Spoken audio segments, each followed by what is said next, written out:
The forensic investigation of an aircraft wreck requires an absolute alignment between the physical debris field and the documented operational history. The target aircraft in this specific recovery operation was a heavy bomber officially designated as a Boeing B-17G Flying Fortress. The military ledger identified the airframe by the serial number 42102-446. Operational records confirm the crew assigned the aircraft the painted nickname Little Chub. The bomber operated under the authority of the 384th Bombardment Group, which was a major operational element of the United States Army Air Forces. Within this larger administrative structure, the aircraft belonged specifically to the 545th Bombardment Squadron. The operational timeline places the critical flight on April 24, 1944. The scheduled mission required a daylight bombing run deep into heavily defended hostile territory. The standard operating procedure for such a mission demanded tight formation flying to maximize the overlapping fields of defensive machine gun fire. This defensive strategy relied entirely on the structural and mechanical health of every aircraft in the formation. After the bombing mission against Oberpfaffenhofen, the damaged bomber was attacked by German fighters over the Stuttgart area. Accounts describe the nose being badly hit by shrapnel, with fragments tearing through the thin aluminum skin of the forward compartment. This initial battle damage resulted in severe physical trauma to the bombardier stationed in the forward compartment.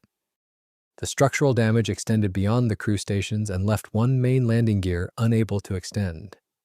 That mechanical failure immediately altered the operational parameters of the flight. A heavy bomber lacking a functional main landing gear cannot safely land on a conventional Allied airstrip without an extreme risk of a catastrophic ground loop and subsequent wing collapse. The aircraft commander recognized that the structural damage prevented a safe return to the primary base of operations in England. The crew made the strict procedural decision to abort the planned egress route and divert toward the closest available safe haven. The flight path was altered to direct the damaged bomber toward the borders of neutral Switzerland in the hope of securing an emergency landing field. The decision to divert required the bomber to drop out of the protective stream of the main formation. At roughly 2,000 meters, the aircraft dropped out of the bomber stream and continued toward Switzerland without the overlapping defensive fire that had protected the formation. The descent profile eventually placed the aircraft in the airspace directly over Lake Greifensee. The physical geography of the lake provided a flat approach vector, but introduced the severe risk of ditching a heavily damaged heavy bomber into open water. The ultimate sequence of events resulted in the aircraft striking the surface of the lake. The impact forces overwhelmed the remaining structural integrity of the lower hull sections. The massive weight of the 4 radial engines and the armored crew compartments caused the shattered airframe to sink rapidly. The wreckage descended through the water column and settled into the lakebed mud at a reported depth in the rough range of 12 to 18 meters, about 40 to 60 feet. The ditching event resulted in a severe casualty count for the flight crew. Official casualty ledgers documented that 6 crew members were killed in the event, with the deaths occurring across the fighter attack, attempted bailout, water impact, and trapped wreckage. 3 crew members survived after leaving by parachute and were taken into Swiss custody under neutrality rules. Navigator Charles D. Wallach was the 4th survivor, pulled from Lake Greifensee after the aircraft hit the water. The recovery of human remains dictates the highest priority in any military aviation loss investigation. The official records confirm that the co-pilot was unable to escape the cockpit enclosure as the airframe flooded. He remained trapped at his flight station and went down with the main fuselage as it sank into the sediment. At that depth, recovery and documentation became a submerged evidence problem rather than a simple crash site inspection. The heavy mud of the lakebed immediately began to envelop the lower sections of the fuselage and obscure the physical evidence of the structural failure. Early recovery and documentation could identify the aircraft and its losses, but the submerged, fragmented wreck did not allow a full technical reconstruction from the physical remains. The evidence visible from the surface could not fully explain the precise chain of events that dictated the final ditching. The investigation required determining what specific mechanical failure forced the flight geometry that invited a fatal intercept. That unresolved landing gear failure turned the emergency into a belly landing problem. A standard gear-up landing in a B-17 requires a clean aerodynamic profile on the lower fuselage. The standard configuration of the bomber featured a large spherical ball turret protruding from the belly section. This armored structure housed twin heavy machine guns and a gunner. To execute a safe belly landing, the crew had to either mechanically retract the ball turret into the fuselage or manually jettison the entire assembly into the air. On approach, the crew discovered that the ball turret could neither be retracted nor jettisoned. The surviving accounts do not establish a single confirmed cause for the failure, but the result was unmistakable. Locked in that position, the turret created a catastrophic geometric constraint. The immense weight of the landing bomber would drive the rigid ball turret directly upward through the central airframe. That kind of contact could tear into the belly of the aircraft, drive crash loads violently through the center section, and turn an already dangerous landing into a breakup. To avoid that risk, the pilot needed time for the crew to keep working on the ball turret. He circled in the Zürichsee and Greifensee area, trying to buy minutes before committing the damaged bomber to an emergency landing. This necessary technical delay created a fatal misinterpretation by the local defense forces. The airspace over Switzerland operated under strict neutral territory regulations. Swiss interceptor aircraft had already approached the damaged bomber to escort it to an approved military landing field. The Swiss pilots observed the American bomber entering a continuous loitering loop instead of following the direct flight path to the designated runway. The Swiss military command lacked any radio communication with the bomber and possessed no knowledge of the jammed ball turret constraint. They interpreted the mechanical delay pattern as a deliberate tactical attempt to evade the escort and escape the airspace. Based on this visual misinterpretation, the Swiss Defense Command cleared the interceptors to engage the target. The Swiss fighters opened fire and struck the already crippled bomber. The fresh battle damage ignited a severe onboard fire. The sudden fire breached the irreversible threshold and forced an immediate bailout for those who could escape the aircraft. The bomber lost stable flight and crashed violently into the water. Much of the resulting wreckage was left in the mud at the bottom of the lake until a major salvage effort began 9 years later. In 1953, the wreck became the target of a commercial salvage operation. Local salvage operator Martin Schaffner secured the rights to extract the submerged bomber. The operational priority in 1953 focused entirely on the commercial value of the aluminum rather than forensic preservation. Schaffner's divers and lifting equipment brought up major pieces of the shattered wreck, including large airframe and power plant sections, rather than a single clean central fuselage. During this recovery, the salvage team found the remains of the co-pilot in the cockpit area of the wreck. The authorities resolved the primary war grave requirement by securing these remains for proper military interment. Once the human remains were removed, the primary airframe was temporarily displayed to the public on the shoreline. Following this brief exhibition, the recovered airframe material was sold into the scrap trade. Most of the raised aircraft structure was dismantled as salvage rather than preserved as evidence. The main wreck was gone as evidence. The 1953 salvage operation extracted the most visible and accessible sections of the wreck, but operated without a strict forensic grid. The commercial focus on large aluminum structures meant that any detached items lying outside the immediate footprint of the main fuselage were completely ignored by the salvage team. The remaining scatter disappeared from practical recovery work. The scrapping of the airframe concluded the initial recovery phase, and the location of the ditching faded from official attention.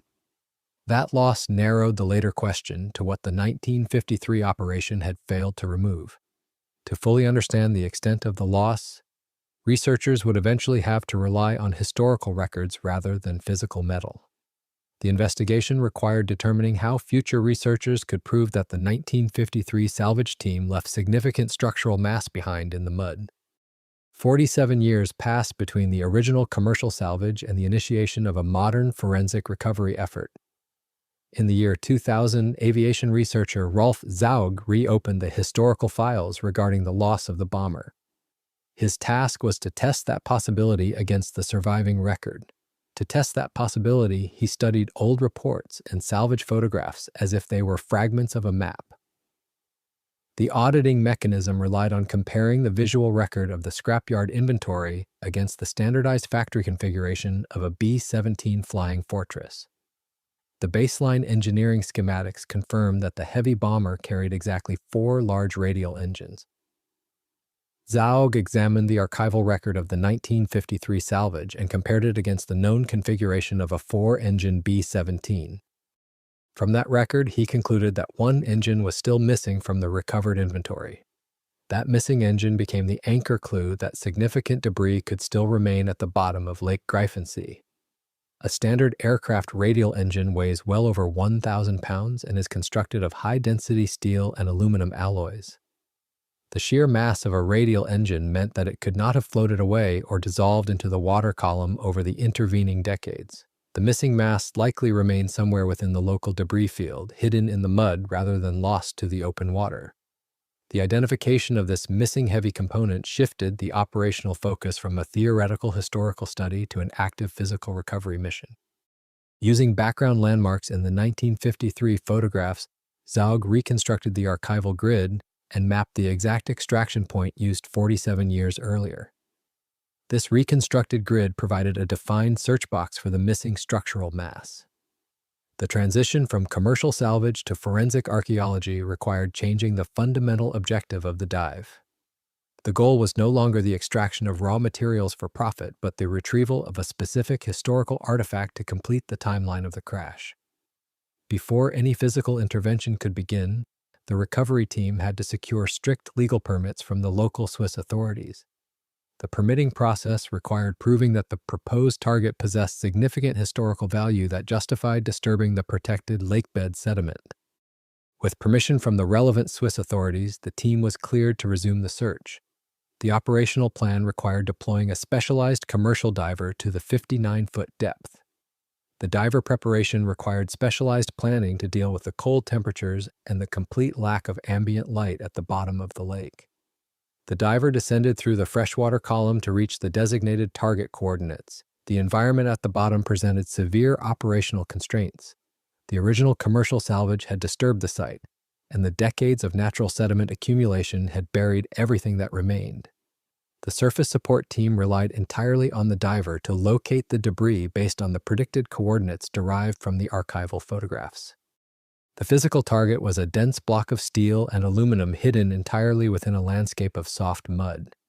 The constraint was procedural as much as physical. Expose only what the predicted target area justified, then rig it without destabilizing the site. Heavy silt made visual confirmation unreliable, so the dive became a controlled search around the predicted debris area, with the surface team managing communications, lift planning, and diver safety.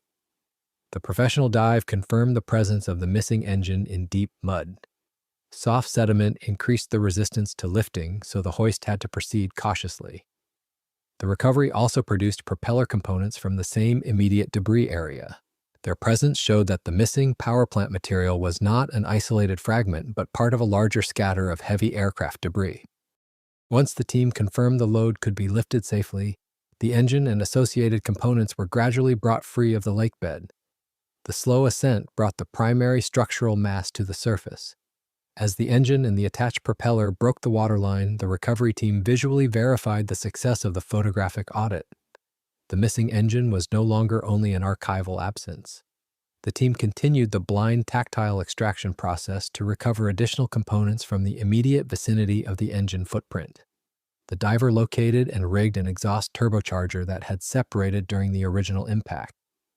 Together, the heavy steel artifacts confirmed the accuracy of the archival grid and closed the primary search objective. The removal of the heavy metal artifacts completed the primary objective of locating the missing mass. The investigative team then faced a new challenge regarding the smaller fragments hidden in the immediate debris field. The recovery operation required determining what highly fragile non-metallic materials survived nearly half a century submerged in the sediment alongside the engine. The extraction of the massive engine block disturbed the deep sediment layer and exposed smaller items that had remained hidden since 1944. The recovery team expanded their tactile search around the freshly created crater in the mud. The subsequent lifts brought up materials that defied standard expectations for long-term underwater survival. The team successfully recovered an intact crew parachute and a highly delicate radio frequency gauge. The survival of these fragile items was a direct result of the specific chemical environment at the bottom of Lake Greifensee. The deep, heavy mud created a strict anoxic preservation zone. The dense sediment completely sealed the wreckage away from the open water column and blocked all oxygen from reaching the buried materials. The physical contrast between the engine block and the parachute defined the extremes of the debris field. The engine block survived because of its sheer density and mass. The parachute survived purely because of the unique environmental chemistry of the mud. The preservation was protective, not permanent. For the parachute fabric and the radio gauge, the difference between sealed sediment and oxygenated water explained why recognizable material survived at all. The mud acted less like a perfect time capsule than a protective buffer, slowing decay while still leaving the artifacts vulnerable once removed. This extraordinary preservation presented the recovery team with a severe operational trade-off.